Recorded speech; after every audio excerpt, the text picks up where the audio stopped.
Hello everyone, this is जागृति। आज की जो हमारी क्लास है वो हेनरी फ्योल ने जितने भी प्रिंसिपल्स दिए हैं उनके रिगार्डिंग आज हमारी क्लास है। तो जनरली अगर मैं लास्ट क्लास की बात करूं तो हम लोगों ने अपने मैनेजमेंट के मेन फंक्शंस के बारे में पढ़ाई की कि भाई मेन फंक्शंस होते क्या हैं। तो जो planning, organising, staffing, directing and controlling, जो भी जितने भी हमारे 5 फंक्शंस हम लोग ने लास्ट क्लास में पढ़ा, तो जनरली उसको ये समझने वाली बात है कि वो सारे ही प्रिंसिपल ना हमारे हेनरी फ्योल के द्वारा ही दिए गए हुए हैं। तो जो हम लोगों ने मैनेजमेंट के बेसिक टर्म्स की डेफिनेशन या कह लीजिए जो हमने मैनेजमेंट के मेन फंक्शन को पढ़ा और समझा है स्टार्टिंग टाइम से, तो वो हम जनरली फ्योल के ही फंक्शन से पढ़ते हुए आए हैं।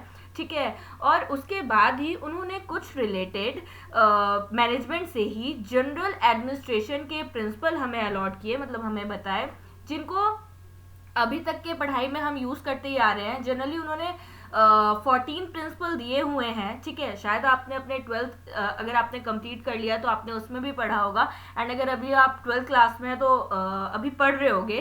तो नॉर्मल सी बात समझना कि हेनरी फ्योल ने जो 14 प्रिंसिपल दिए वो जनरली किसके रिगार्डिंग दिए, उन्होंने ना जनरल मैनेजमेंट से रिलेटेड दिए। यानी कि जैसे आपके टॉप मैनेजमेंट हो गए, मिडिल मैनेजमेंट हो गए, लोअर मैनेजमेंट हो गए, ठीक है ना, तो वो किस तरीके से काम करते हैं। देखो मैनेजमेंट में अगर जैसे एक हम लोग ने पुरानी कहावत भी सुनी हुई है कि अगर किचन में 4 बर्तन है तो वो खनकेंगे और उनमें आवाज आएगी। ऑब्वियस सी बात है, अगर मैनेजमेंट की बात कर रहे हो, अगर आपका सुपीरियर एंड सबऑर्डिनेट का रिलेशन है, या आप same hierarchy, same horizontal level पे भी बात कर लो, अगर आपके कलीग्स हैं, ठीक है, तो कुछ ना कुछ आपकी कॉन्फ्लिक्ट्स आते ही रहते हैं। ठीक है। बट उनसे कैसे निकला जाए, उनके लिए क्या रूल्स एंड रेगुलेशन दिए गए हैं, ठीक है, तो हेनरी फ्योल ने जनरली उसके बारे में दी है, बताई हैं चीज़ें। तो अगर हम बात करें हेनरी फ्योल के बारे में, तो इन्होंने ना अपना career as a engineer start किया था, माइनिंग इंजीनियर। ठीक है।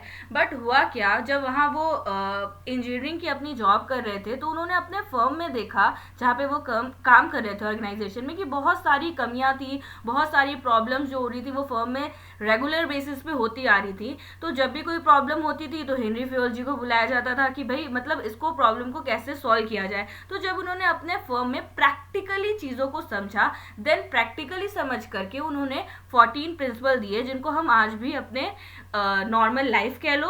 ठीक है। मैं हमेशा नॉर्मल लाइफ से इसलिए रिलेट करती हूँ क्योंकि जो आपका मैनेजमेंट होता है ना, वो आप सिर्फ पढ़ इसलिए नहीं रहे हो क्योंकि आपको कहीं अप्लाई करना है किसी जॉब में, या आप कहीं मैनेजर बन गए हो तभी आप यूज़ करते हो। नहीं, ऐसा नहीं है। अब जो इंजीनियरिंग की जॉब उन्होंने की थी अगर, तो भाई वो मैनेजमेंट पढ़ने के लिए तो की नहीं थी। ठीक है। लेकिन ये नॉर्मल चीज़ें होती है जिनको आपने समझना ज़रूरी होता है, बट एक ये मेन पार्ट है आपके मैनेजमेंट का। ठीक है ना।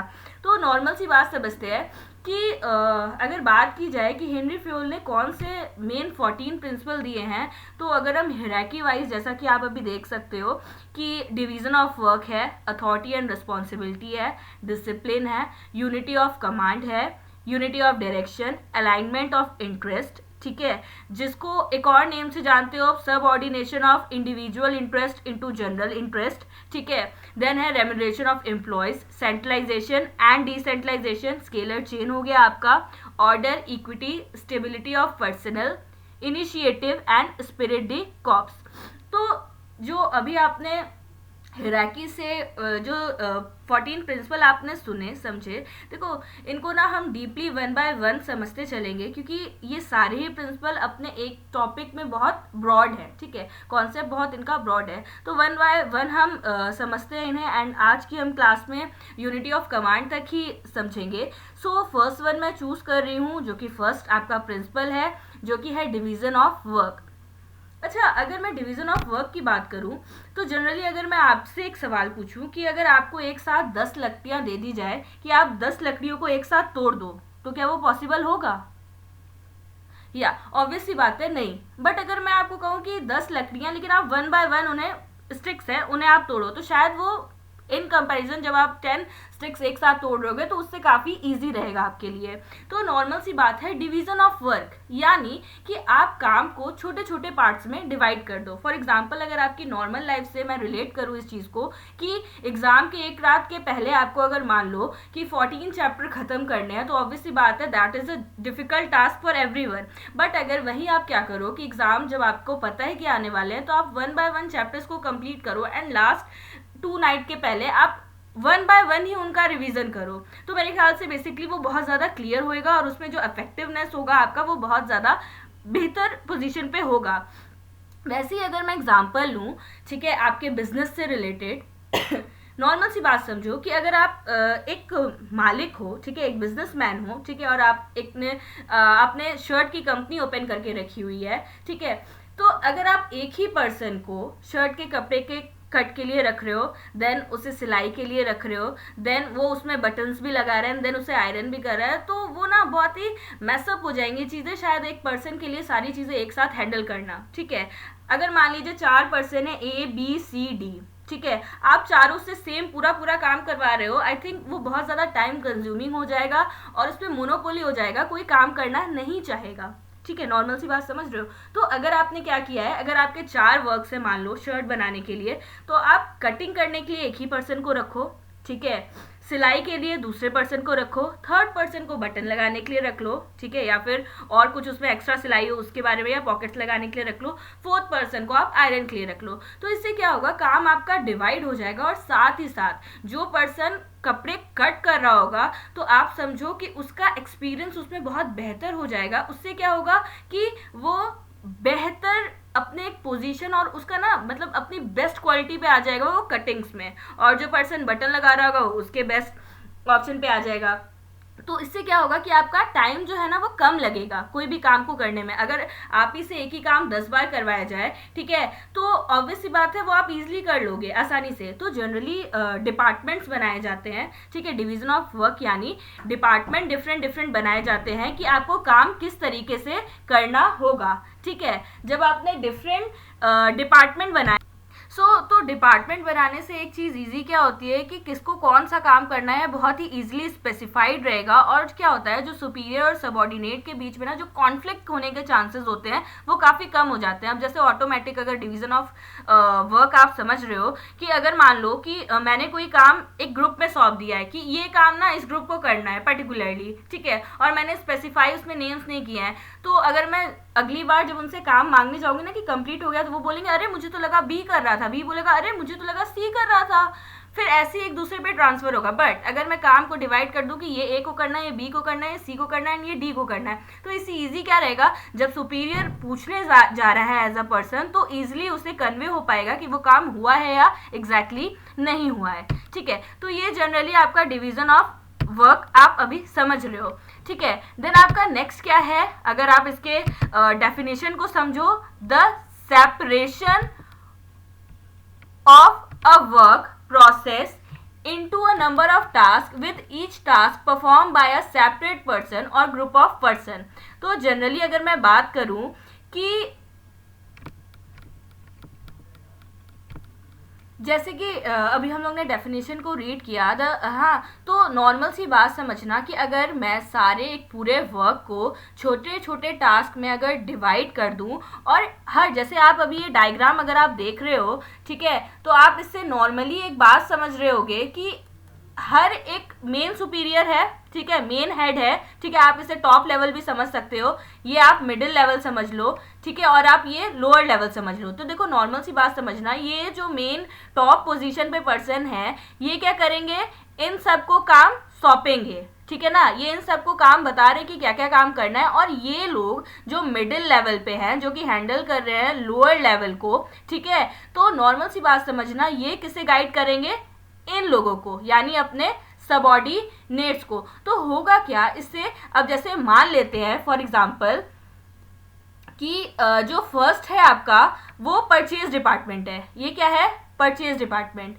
ये फिनेंस डिपार्टमेंट, और ये सेल्स डिपार्टमेंट, ठीक है, purchase, finance and sales department. Purchase department को ये पता होगा कि भाई उन्हें सामान खरीद के लेके आना है, ठीक है, और उनका मैन्युफैक्चरिंग करवाना स्टार्ट करवाना है। फिनेंस डिपार्टमेंट को ये पता होगा कि भाई पैसे कहाँ से लाने हैं। दो ही सोर्स होते हैं आपके पैसे लाने के, एक ओनर्स फंड होता है, एक बोरोड फंड होता है। ओनर्स फंड आपको पता होना चाहिए, ठीक है, कि जैसे आप शेयर्स इशू कर रहे हो, ठीक है, या आप डिवेंचर्स इशू कर रहे हो, ठीक है, तो ये आपका हो जाता है फिनेंस डिपार्टमेंट में, यानी आप ओनर्स, एज अ ओनर, ठीक है, आप पैसे ले रहे हो, मंगा रहे हो। और दूसरा होता है आपका बोरोड फंड, ठीक है, तो ये जो डिवेंचर होता है ये बोरोड का पार्ट होता है एज अ लोन, ठीक है। शेयर्स जो होता है वो आपका ओनर्स फंड होता है और जो डिबेंचर होता है वो आपका बोरोड फंड होता है, ठीक है। तो दो ही ऑप्शन है, तो ये फिनेंस डिपार्टमेंट का काम है कि भाई पैसे कहाँ से इनटेक करने हैं, लेके आने हैं।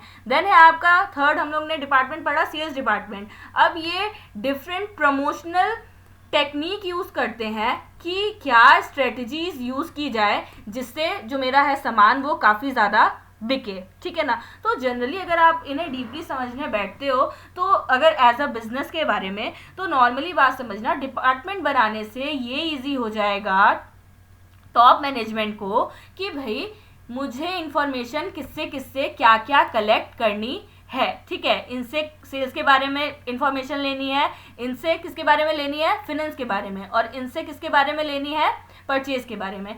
तो ये काम जो होगा वो इजी टास्क में आपका डिस्ट्रीब्यूट हो जाएगा और समझने में हमारे लिए इसको काफ़ी आसानी रहेगी। मतलब टॉप मैनेजमेंट में ना बहुत ज़्यादा फिर कॉन्फ्लिक्ट होने के चांसेस जो होते हैं वो ऑटोमेटिक कम हो जाते हैं, क्योंकि बहुत ज़्यादा कॉन्फ्लिक्ट्स आपके नहीं हो रहे हैं, ठीक है। देन आपका नेक्स्ट जो है वो है प्रिंसिपल अथॉरिटी एंड रिस्पॉन्सिबिलिटी। अब ये वर्ड ना मोस्टली प्रोबेबल आपने सुना ही सुना है कि अथॉरिटी एंड रिस्पॉन्सिबिलिटी क्या होती है, ठीक है। जैसे फॉर एग्जांपल अगर बात कर लो, आप स्कूल में पढ़ने गए होगे, ठीक है ना, तो नॉर्मल सी बात समझना, जब आप स्कूल में पढ़ने जाते थे तो जो टीचर पर्सन होता है, कौन होता है, टीचर, उनके पास क्या रहती है, अथॉरिटी रहती है, ठीक है, क्या रहती है, अथॉरिटी रहती है। वही अगर आप समझो स्टूडेंट, स्टूडेंट वो लोग होते हैं जिनके पास क्या रहती है, रिस्पॉन्सिबिलिटी का पार्ट रहता है, ठीक है।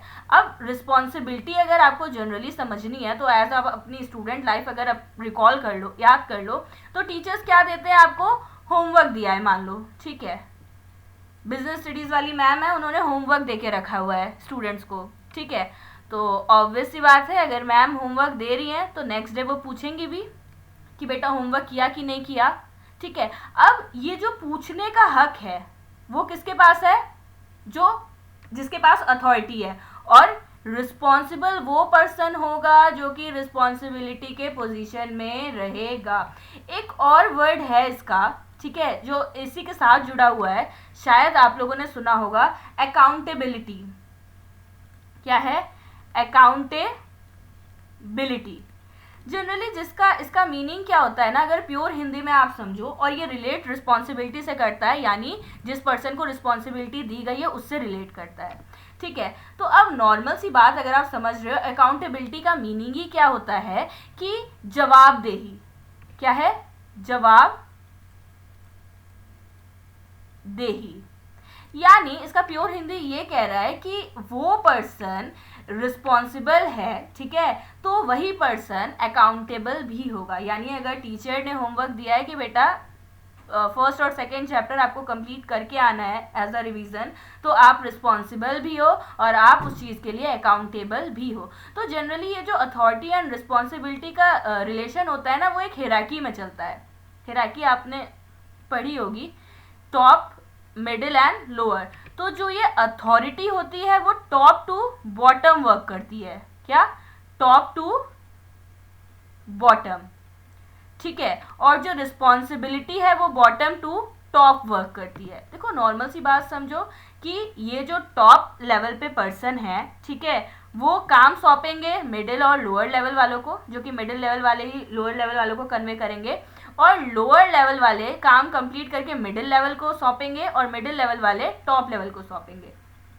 तो ये आपका होता है अथॉरिटी एंड रिस्पॉन्सिबिलिटी। तो जनरली ये रिलेशनशिप किसके बीच का होता है, आपके सुपीरियर एंड सबऑर्डिनेट का, ठीक है। तो आ जाते हैं जरा डेफिनेशन के थ्रू भी समझ लेते हैं। तो डेफिनेशन क्या कह रही है हमारी, authority is the, wait a minute, authority is the right to give orders and the power to exact obedience. ठीक है, देखो नॉर्मल सी बात समझो कि अथॉरिटी क्या है। पहली बात तो आपके पास उस चीज़ का हक भी होना चाहिए कि आप किसी को अथॉरिटी दे सको। अब एज अ स्टूडेंट आप जा रहे हो टीचर से बोलने कि मैम एक्चुअली आपने टेस्ट लेना था, आप तो भूल गई, आपको लेना चाहिए था, तो I think this is not the way, और शायद तुम क्लास के बाहर निकल जाओ और शायद थोड़ी देर बाद रेस्ट्रिकेट भी हो जाओ 1 वीक के लिए मे बी, राइट। तो कहने का मतलब कि आपको उस चीज़ की अथॉरिटी होनी चाहिए कि आपको उस जगह पे बोल पाओ, है ना। तो टीचर उस पोजीशन पे है कि आपको अथॉरिटी दे सकती है, उसके पास इतने पावर्स होते हैं, ठीक है। और आपकी बात मानना उनकी जो जिनकी रिस्पॉन्सिबिलिटी है उनके लिए ऑब्लिगेशन टाइप है कि आपको मानना ही मानना है। देन है responsibility is the obligation of a person to complete the task given to him और हर।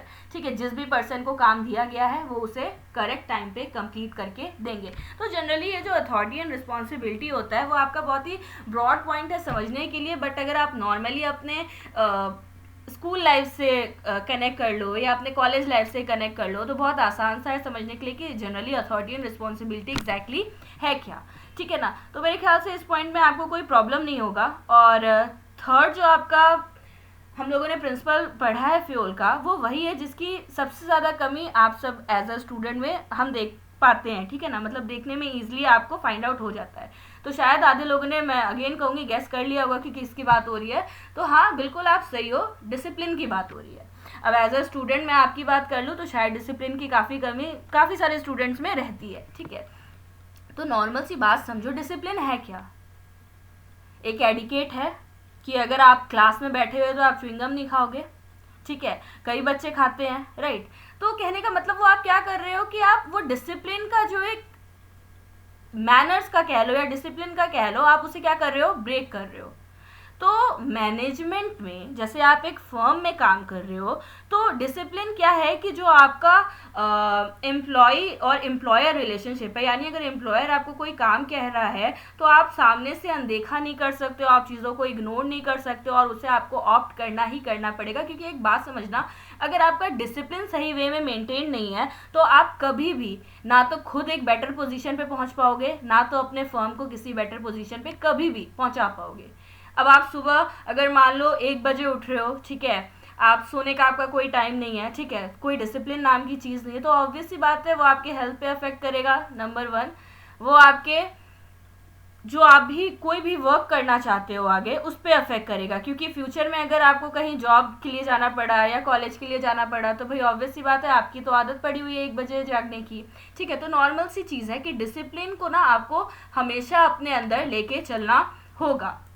अगर वो आपने नहीं समझा हुआ है तो शायद आपके लिए ये प्रॉब्लम वाली चीज़ हो जाएगी।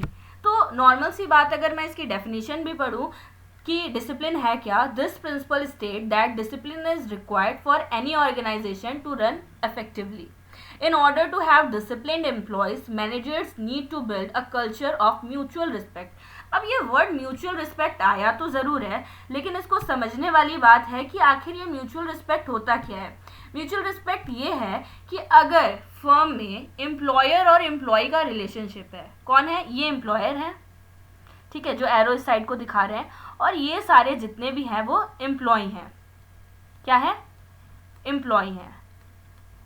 अब नॉर्मल सी बात समझना कि अगर ये पर्सन इन लोगों को रिस्पेक्ट नहीं देगा या तमीज़ से बात नहीं करेगा तो आप उम्मीद मत रखो कि ये आपको रिस्पेक्ट रिटर्न में देंगे।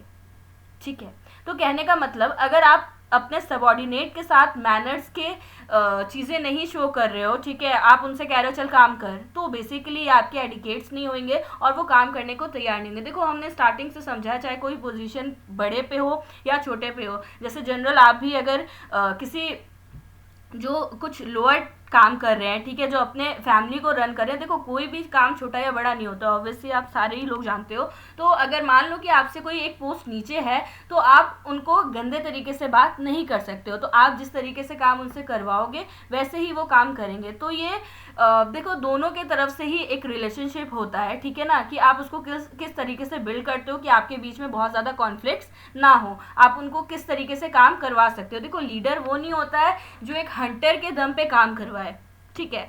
लीडर वो होता है जो अपने सबऑर्डिनेट के साथ मिलके उनको समझ के उनको ऐसा अवेयर करे कि वो खुद से काम करना चाहे, वो खुद से काम करने से ना भागे। अब जैसे आप पढ़ाई का एग्जांपल ले लो, जब आपको जब तक पढ़ाई समझ नहीं आती आप पढ़ना नहीं चाहते हो, बट जब आपको पढ़ाई समझ में आने लगती है तो लगता है नहीं यार कितनी ईजी सी तो चीज़ है, पढ़ना ही तो है, समझना ही तो है। तो सो वैसे ही है कि अगर आप अपने सबऑर्डिनेट्स को समझा पा रहे हो तो ऑब्वियस सी बात है आप बेटर पोजीशन पे इन नियर फ्यूचर पहुंचने वाले रहोगे ही, ऑब्वियस सी बात है। ठीक है, तो ये डिसिप्लिन है कि जो रिलेशनशिप है म्यूचुअल, एक रिलेशनशिप सुपीरियर और सबऑर्डिनेट के बीच में आपका रहना चाहिए। देन नेक्स्ट है आपका यूनिटी ऑफ कमांड। अब देखो यूनिटी ऑफ कमांड अगर आपको समझना है तो नॉर्मल से एक मतलब बिल्कुल सिंपल से टर्म में मैं आपको समझाती हूँ कि आप मान लो कि आपके बिजनेस स्टडीज़ के ना 2 टीचर्स अवेलेबल हैं कॉलेज में, और मान लो कि फर्स्ट पीरियड में ए टीचर आते हैं और थर्ड पीरियड में बी टीचर आते हैं। ठीक है, अब उन दोनों ने बोला है कि कल आपका टेस्ट है, ठीक है, और दोनों ने ही 3 चैप्टर्स दे के रखे हुए और दोनों ही अलग अलग टेस्ट ले रहे हैं, अपना कोई मिक्सअप नहीं है। ठीक है, और दोनों ही अपने लेवल पे स्ट्रिक्ट टीचर है कि अगर मैंने उनका वर्क सही से नहीं किया, ठीक है, टेस्ट अच्छे से नहीं दिया तो मुझे डांट पड़ सकती है, चांसेस हैं, या मेरे पेरेंट्स को बुलाया जा सकता है मेरी कंप्लेन के लिए। तो नॉर्मल सी बात समझो कि वो पोजीशन ना बहुत कॉन्फ्लिक्ट भरी हो जाएगी। तो या तो आप कॉलेज नहीं जाओगे, या तो आप गंदे से पेपर दोगे, या तो आप एक पेपर गंदा दोगे एक अच्छा दोगे, या दोनों ही गंदा दोगे, और बहुत लक वाइज रहा तो हो सकता है दोनों में एवरेज या अच्छे नंबर्स ले आओ। तो नॉर्मल सी बात समझना कि इसमें समझने वाली बात ये है कि हमें ना जो कमांड मिल रहा है वो सिर्फ एक पर्सन से मिलना चाहिए। तो वही चीज़ मैनेजमेंट में भी फ्यूल ने भी कही कि अगर जैसे आप नीचे की एक लाइन भी पढ़ सकते हो, this help to avoid confusion regarding what task is to be done, when is to be done and how it is to be done. तो अगर आपको ये पता है कि आपको एक ही बॉस जो है, आपको एक ही बॉस मैसेज कन्वे करे कि आपको कौन सा काम करना है, जैसा कि आप इस डायग्राम में देख सकते हो कि एक ही बॉस है, ठीक है, तो यही पर्सन जो है वो अपने सबऑर्डिनेट्स को मैसेज कन्वे कर रहे हैं कि उनको कौन कौन सा काम किसको करना है। तो वो ना ज़्यादा इजी रहता है, ठीक है, क्योंकि आप समझ पाओगे कि क्या काम आपके लिए सही में करना ज़रूरी है। तो इसके डेफिनेशन अगर मैं पढ़ूं और समझूं तो लिखा है each person should report to only 1 manager. जितने भी पर्सन्स काम कर रहे हैं अंडर में वो एक ही बॉस के को रिपोर्ट करेंगे, एक ही बॉस से अपनी चीज़ें बताएंगे कि हाँ मेरा काम हुआ है या नहीं। Without unity of command conflicting demands, क्या है, conflicting demands from multiple bosses में क्रिएट प्रॉब्लम। अब यहाँ पे एक जो पर्सन मान लो कि इन लोगों को काम वर्क असाइन कर रहे हैं, असाइनिंग ऑफ ड्यूटीज़ कर रहे हैं, अगर मान लो यहाँ एक और बॉस आ जाते और वो भी साथ में इन्हें कन्वे करने लगते कि क्या काम करना है, और साथ में एक और बॉस आ जाते, ठीक है, अब मान लो 3 बॉस एक साथ मैसेज कन्वे कर रहे हैं, तो ऑब्वियस सी बात है कि आधे इनकी बात सुनेंगे, आधे इनकी बात सुनेंगे और आधे इनकी बात सुनेंगे। तो वो बहुत ज़्यादा ना मैसअप वाली चीज़ें हो जाएंगी, कोई काम कर नहीं पाएगा, और ऑब्वियस सी बात है फिर उसमें जिनको काम चोरी करनी होगी वो काम चोरी कर लेंगे, और जिसको काम करना होगा वो शायद अगर मान लो सही भी काम करना होगा तो वो गलत ही काम करेंगे आगे चल के। तो देखो अभी तक हम लोगों ने ना 4 ही प्रिंसिपल कवर किए हैं इसमें, जिसमें पहला हमारा था डिवीजन ऑफ वर्क, सेकेंड था हमारा authority and responsibility, third one था आपका डिसिप्लिन, एंड फोर्थ अभी हम लोगों ने पढ़ा है यूनिटी ऑफ कमांड। सो आगे की क्लासेस में हम अपने यूनिटी ऑफ डायरेक्शन और सो ऑन अपने प्रिंसिपल्स को समझने वाले हैं, और नेक्स्ट क्लास में मैं यूनिटी ऑफ डायरेक्शन स्टार्ट करूँगी एंड सो ऑन, जितने भी प्रिंसिपल्स है वो स्टार्ट करूँगी। सो मैं अगर आप मेरी वीडियोस देख रहे हो तो मैं आप लोगों से ही जानना चाहूँगी कि आप यूनिटी ऑफ डायरेक्शन के बारे में क्या समझते हो। सो अगर आपको आइडिया है कि वो क्या होता है सो कमेंट बिलो, एंड अगर आपके कोई डाउट्स हैं तो आप वो भी पूछ सकते हो, ठीक है। So thank you, and channel को लाइक करो, सब्सक्राइब करो, ताकि आपको जब भी वीडियो अपलोड हो तो आपको आसानी से मिल जाए। Thank you.